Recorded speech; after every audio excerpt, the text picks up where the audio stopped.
Hi guys, welcome to section 11.6, absolute convergence and the ratio and the root test. So this is the last of our test, so very exciting. Today we're going to talk about absolute convergence. A series is called absolutely convergent if we take the absolute value of each of its terms. Remember, we don't have to start at 1, it's just sort of standard, but series may start at values larger than 1. So a series is called absolutely convergent if the absolute value of each of its terms forms a series that converges. So for the record, the sum of the absolute value of an would be the absolute value of the first term plus the absolute value of the second term plus the absolute value of the third term forever. Right, so a series is called absolutely convergent if the absolute values of its terms form a convergent series. If a series is absolutely convergent, then the series is also convergent. So that's pretty cool. If a series has both positive and negative terms, we can examine it just in the sense of positive terms, and if that positive series converges, then the original series also converges. So the proof for this is in your text. I'm going to leave that to the reader in 738 in your text, the Stewart text. So when you read that, you can come across that proof. So that is what this is telling us. Absolute convergence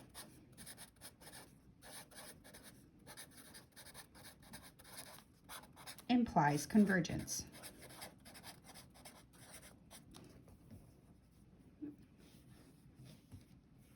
If a series is convergent, but its absolute value, its corresponding absolute value series is divergent, we call the original series conditionally convergent.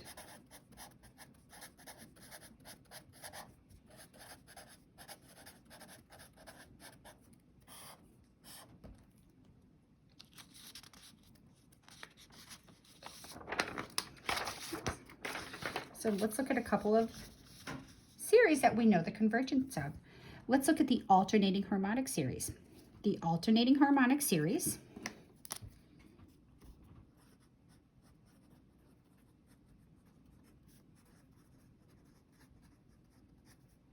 right? And we know that the alternating harmonic series is convergent. But if we take the absolute values of its terms, we get the harmonic series. And the harmonic series is divergent. So if a series converges, but the absolute value of its terms diverges, we conclude that the alternating harmonic series is conditionally convergent.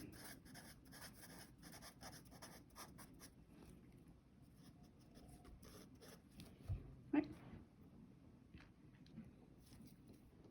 All right, let's look at this guy. This is convergent by the alternating series test. And the absolute values of this term is also convergent.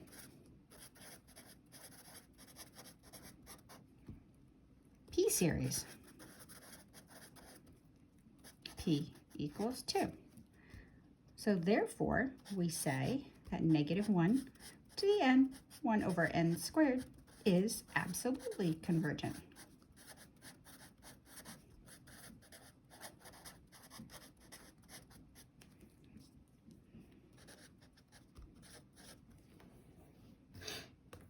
So given a convergent series an, one of two things is going to happen. Either the absolute value also converges. In this case, we say that the original series is absolutely convergent.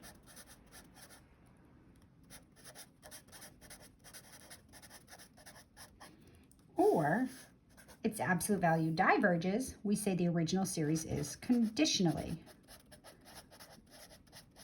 convergent.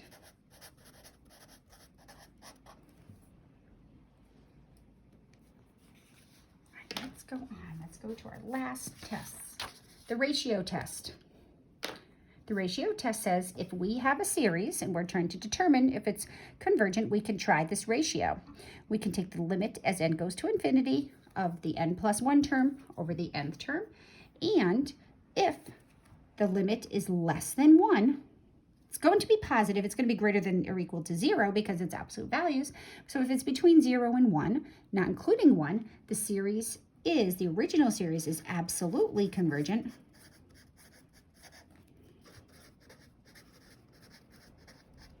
Thus convergent, because all absolutely convergent series are convergent.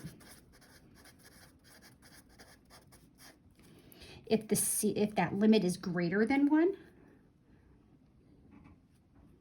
the original series is divergent.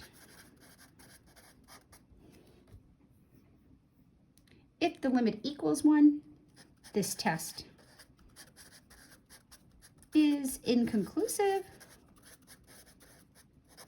and you must use another test.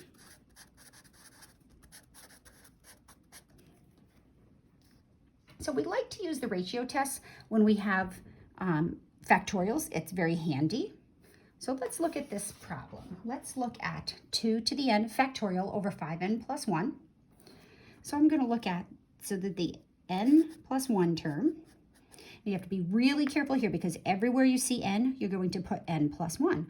So this is 2 times, instead of 2 times n, it's 2 times n plus 1, and that's that whole quantity factorial all over 5n plus 1 plus 1. So wherever we see an n, like right there and there, we have to remember to put n plus 1 in all of those spots. So now we're going to take the limit as n goes to infinity, and this is really a lot of fun with your algebra. We have 2n plus 1 whole quantity factorial all over 5n plus 1 plus 1 all over the original series 2n factorial all over 5n plus 1. All right, so we have a little bit of work to do here. I'm running out of room, so I'm going to start on a new page here. All right, so this is going to be, so let's work out this algebra together. The limit is n goes to infinity. I'm going to change my 2 times n plus 1 to 2n plus 2 factorial. I just distributed the 2 inside of the bracket. And then 5n plus 1, 5 times n plus 1 is 5n plus 6, right? Now dividing by a fraction is the same as multiplying by the reciprocal, so we're going to have 5n plus 1 here over 2n factorial. All right, so how do we clean this up? Well, here is a little side note. Notice here, factorials are fun to work with once you get the hang of them. 2n plus 2 factorial is equal to 2n plus 2. And then we take 1 away from that, so 2n plus 1. We take 1 away from that, so then it's 2n. And it's 2n minus 1 forever, right? 2n factorial is equal to 2n times 2n minus 1 times 2n minus 2 forever. So keeping that in mind, right? Now let's do this. So let's write 2n plus 2 factorial all over 2n factorial is equal to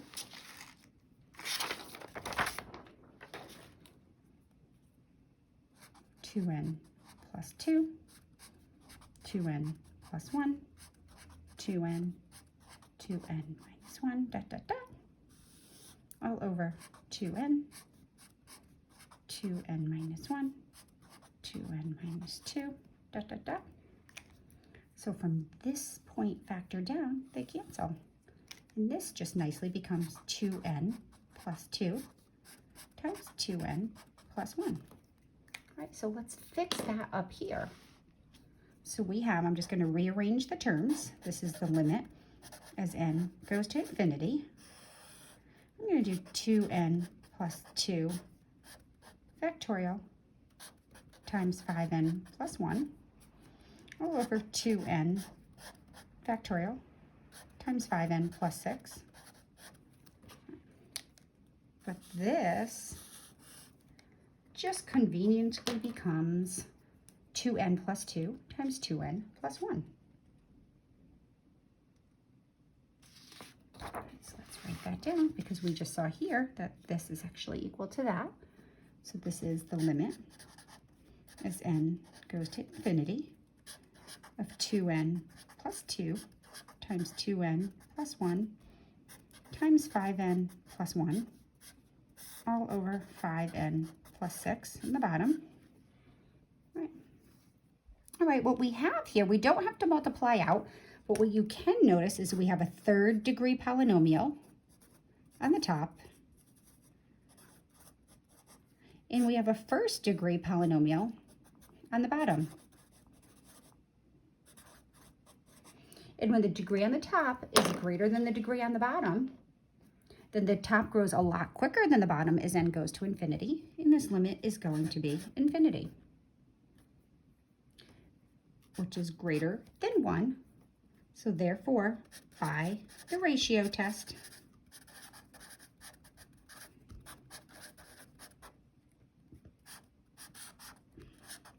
n factorial over 5n plus 1 diverges.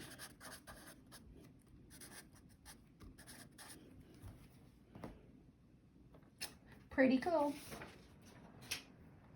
right, let's try another one. All right, lots of algebra here. These definitely, sorry, I'm losing all my papers. All right, let's try this guy. All right, so we wouldn't want to integrate this. This is crazy. I don't know what we would compare it to. So lots going on here.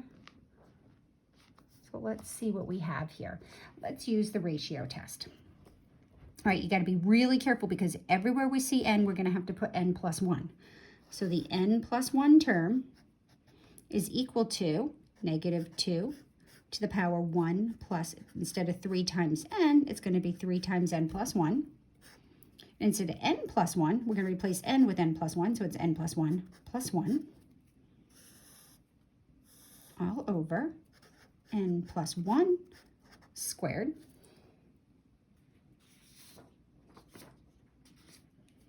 all over 5. Instead of n plus 1, it's going to be n plus 1 plus 1. Woo! All right, so let's clean this up as we put it into the limit. So we're going to use by the ratio test.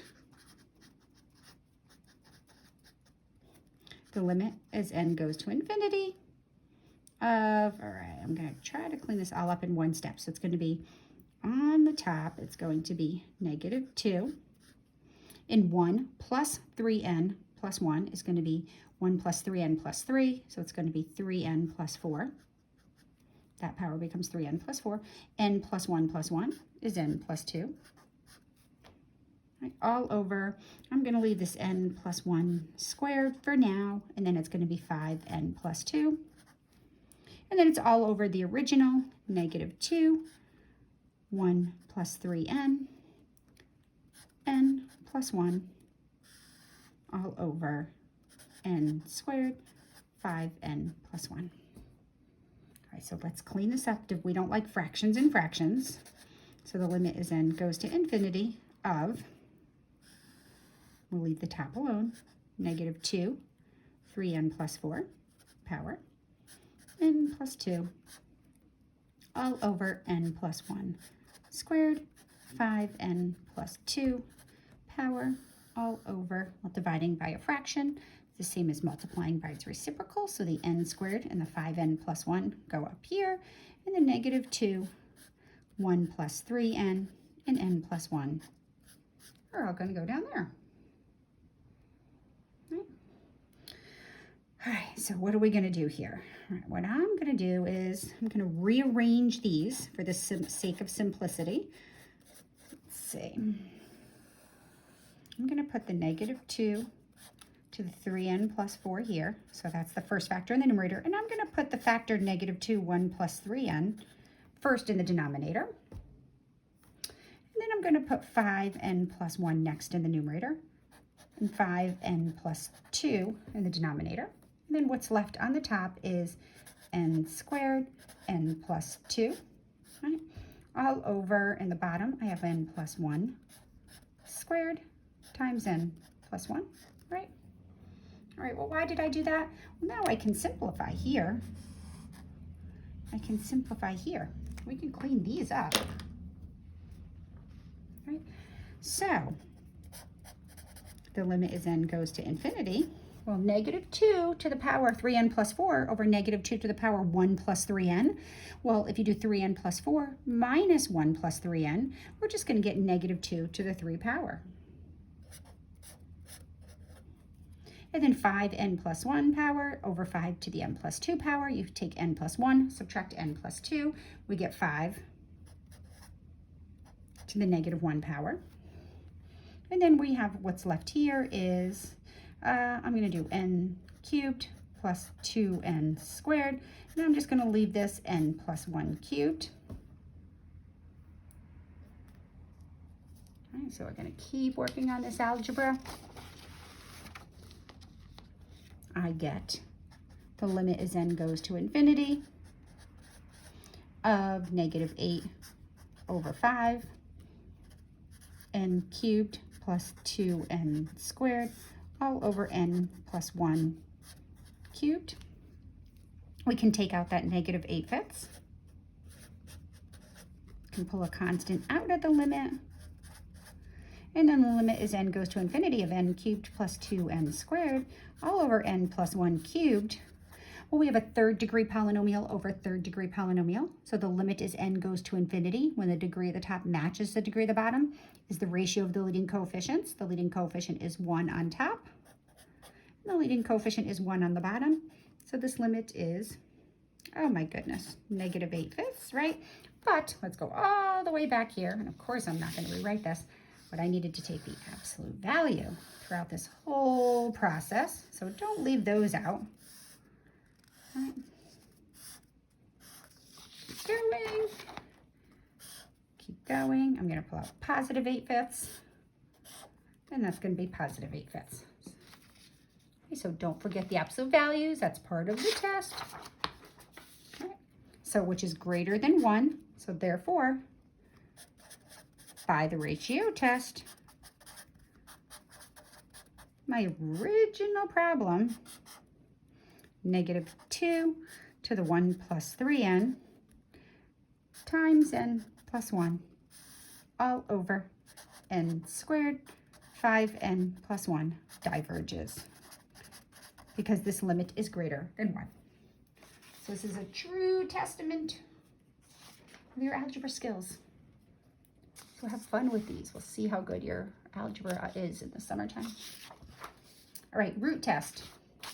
Given a series, an, let L be the limit of the nth root of the absolute value of the an terms.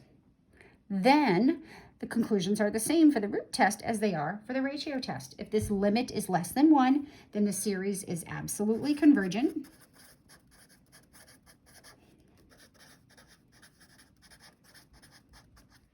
Thus convergent. If the limit is greater than 1, the series is divergent. If the limit equals 1, the test is inconclusive.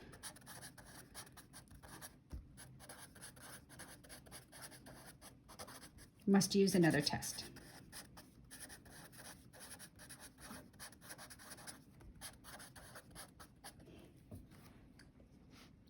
That being said, let's check out this guy.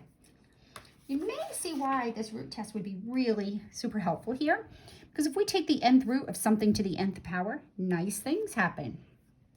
So let's find the limit as n goes to infinity of the nth root of this expression n to the n, 3 over 2n. All right, we're gonna, oh gosh, absolute value. Nope, goes in here. Same thing, but it will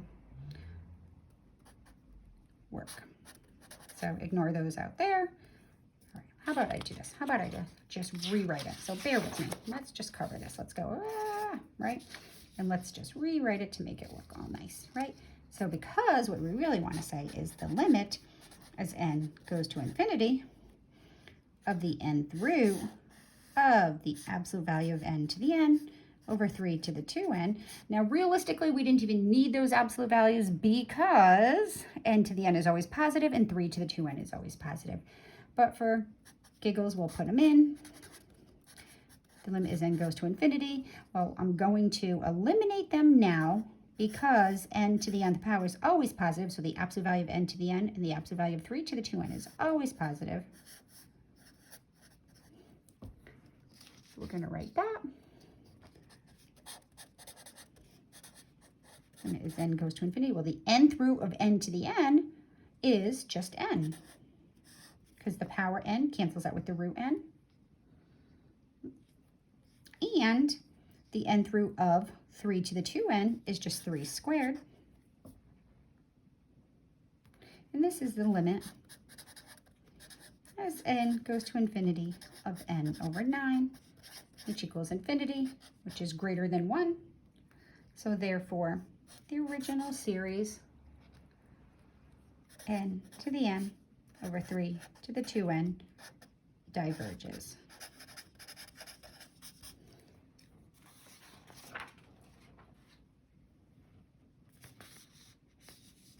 All right, one more problem.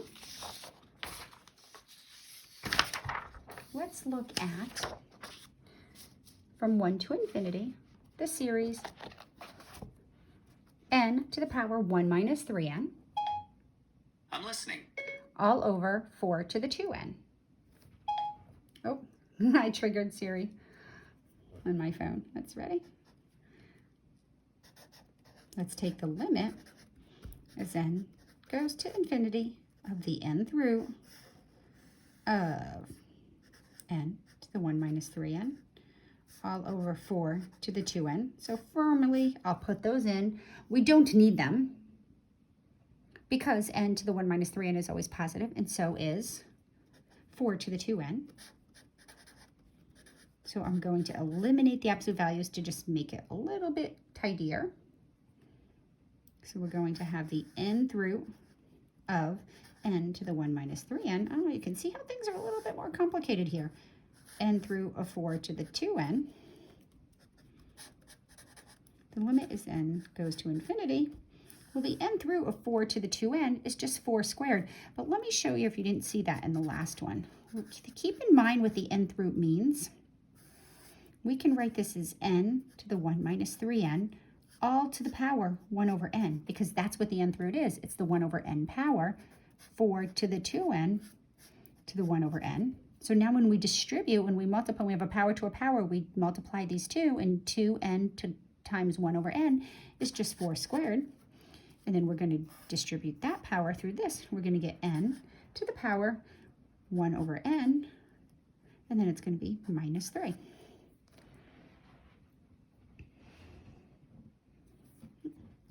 right, so let's clean this up a little bit. We have the limit as n goes to infinity.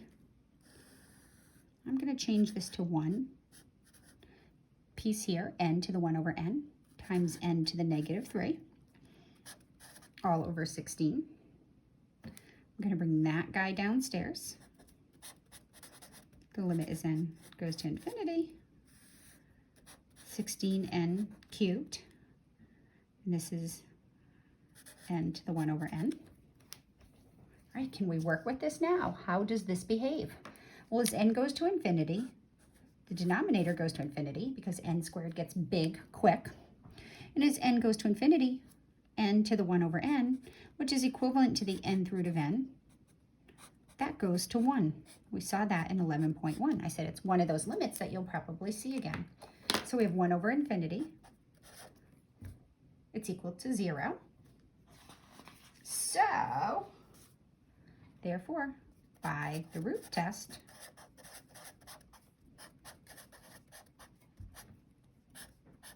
the original series, n to the 1 minus 3 over n power over 4 to the 2n,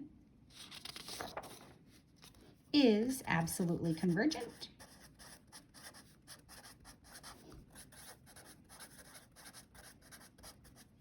Thus, convergent. Woohoo, our very last test. All right, kids, have a great time. See you later.